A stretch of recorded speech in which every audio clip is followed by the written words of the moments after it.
Hello friends, price action Telugu ఛానల్లోకి మన మిత్రులందరికీ స్వాగతం.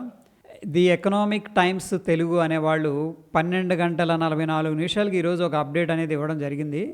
అదేంటంటే వచ్చే వారం ఏకంగా 46% వరకు పెరిగే ఛాన్స్ ఉన్న 5 బెస్ట్ స్టాక్స్ లిస్ట్లో ఏ స్టాకులు ఉన్నాయంటే ఓకే, 5 స్టాక్స్ల్లో మంచి పొటెన్షియల్ ఉందని చెప్పేసి వీళ్ళు అప్డేట్ అయితే చేశారు. ఫ్రెండ్స్, ఎవరు అప్డేట్ చేశారు ఏంటి అనేది ఒకసారి చూద్దాం. దేశంలోని ప్రముఖ ఇన్వెస్ట్మెంట్ కంపెనీ అయిన stock reports plus, okay investment company ఇది స్టాక్ రిపోర్ట్స్ ప్లస్ అనేవాళ్ళు, వీళ్ళు వివిధ సెక్టార్స్కి సంబంధించిన 5 స్టాక్స్ అనేది పిక్ చేశారు. దాంట్లో దగ్గర 46% దాకా పెరుగుతాయని చెప్పేసి చెప్పడం అనేది జరిగింది. ఆ వివరాలు అనేది ఒకసారి మనం చూస్తే, అందులో మొదటి stock Ola electric mobility limited. ఇది లార్జ్ క్యాప్ కేటగిరీకి చెందింది ఫ్రెండ్స్. దీనికి బై రేటింగ్ ఇచ్చిందనమాట. అయితే ఇప్పుడున్న ప్రైస్ దగ్గర కానీ మనం బై చేస్తే ఇక్కడ నుంచి కూడా 46% అంటే 46% అనేది పెరుగుతుందని చెప్పేసి ఈ బ్రోకరేజ్ సంస్థ ప్రకటించడం అనేది జరిగింది. సో ప్రస్తుతం ఉన్న ధర అనేది మనం చూసుకున్నట్లయితే ₹93.76 దగ్గర ట్రేడ్ అవుతుంది. ఈ యొక్క మార్కెట్ క్యాపిటల్ అనేది తీసుకున్నట్లయితే కంపెనీకి 39,120 కోట్లు అనేది ఉందన్నమాట. సో ఫస్ట్ స్టాక్ సింపుల్గా Ola electric mobility limited. Second stock Bajaj housing finance limited. ఇది నాన్ బ్యాంకింగ్ ఫైనాన్స్ సంస్థ కిందకు వస్తుంది. ఈ స్టాక్ లార్జ్ క్యాప్ కేటగిరీకి సంబంధించింది. దీనికి కూడా బై రేటింగ్ అనేది ఇస్తున్నట్టు ప్రముఖ ఇన్వెస్ట్మెంట్ సంస్థ స్టాక్ రిపోర్ట్స్ ప్లస్ అనేది ప్రకటించింది. అయితే ఫ్రెండ్స్, ఇప్పుడున్న ప్రైస్ దగ్గర కానీ దీన్ని బై చేస్తే ఈ స్టాక్ అనేది 40% దాకా పెరిగే అవకాశం ఉందని చెప్పేసి చెప్తూ ఉన్నారు.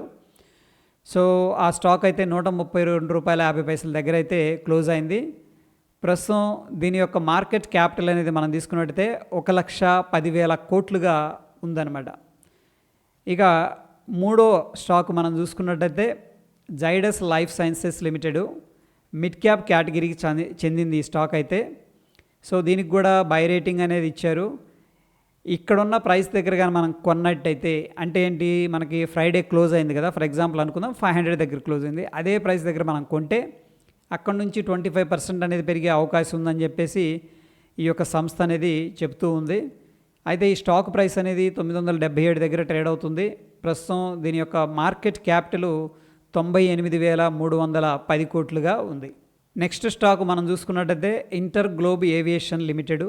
లార్జ్ క్యాప్ కేటగిరీకి చెందిన ఇంటర్ గ్లోబ్ ఏవియేషన్ లిమిటెడ్కి బై రేటింగ్ అనేది ఇచ్చారు వీళ్ళు. ప్రస్తుతం ఉన్న ప్రైస్ దగ్గర కానీ మనం బై చేస్తే ఇక్కడ నుంచి కూడా 24% అనేది పెరిగే అవకాశం ఉందని చెప్పేసి చెప్తూ ఉంది. అయితే ఈ యొక్క పర్టికులర్ స్టాకు 4,430 దగ్గర క్లోజ్ అయింది. దీని యొక్క మార్కెట్ క్యాపిటల్ అనేది మనం తీసుకున్నట్టయితే 1,71,000 కోట్లుగా ఉందని చెప్పేసి చెప్పుకోవచ్చు. ఇక నెక్స్ట్ స్టాక్ అనేది మనం తీసుకున్నట్టయితే సిమెన్స్ లిమిటెడ్. ఇది కూడా లార్జ్ క్యాప్ కేటగిరీకి సంబంధించింది. ఈ యొక్క స్టాక్ని ఇప్పుడు ప్రస్తుతం ఉన్న దగ్గర కానీ మనం బై చేసినట్టయితే ఇక్కడ నుంచి కూడా 22% పెరిగే అవకాశం ఉందని చెప్పేసి చెప్తూ ఉంది. స్టాక్ ప్రైస్ మనం చూసుకున్నట్టయితే ₹7,877. ఈ కంపెనీ యొక్క మార్కెట్ క్యాపిటల్ అనేది మనం చూస్తే 2,81,000 కోట్లుగా ఉంది. సో వీటిల్లో ఫ్రెండ్స్ మనకి ఆల్రెడీ ఓలా ఎలక్ట్రిక్ అనేది మనం ఒకసారి కవర్ చేసుకున్నాం. అండ్ నెక్స్ట్ ఇంతకుముందు కూడా మనం కవర్ చేసుకున్నాం ఏంటంటే బ్యాంక్స్ కానీ ఎన్బిఎఫ్సిస్ ఏదైతే ఉన్నాయో నాన్ బ్యాంకింగ్ ఫైనాన్షియల్ కంపెనీస్, అవి కూడా మనకి సిగ్నిఫికెంట్గా రైజ్ అయ్యే అవకాశం ఉంది. సో ఎనీహౌ ఇది ఎకనామిక్ టైమ్స్ అనేవాళ్ళు ఇక 5 కంపెనీల గురించి అయితే పాజిటివ్గా ఉన్నట్టు క్లియర్గా మనకు తెలుస్తూ ఉంది. సో అది చిన్న అప్డేట్ ఫ్రెండ్స్. మరొక ఇంట్రెస్టింగ్ ఎపిసోడ్ మళ్ళీ కలుసుకుందాం. Stay tune. ధన్యవాదాలు.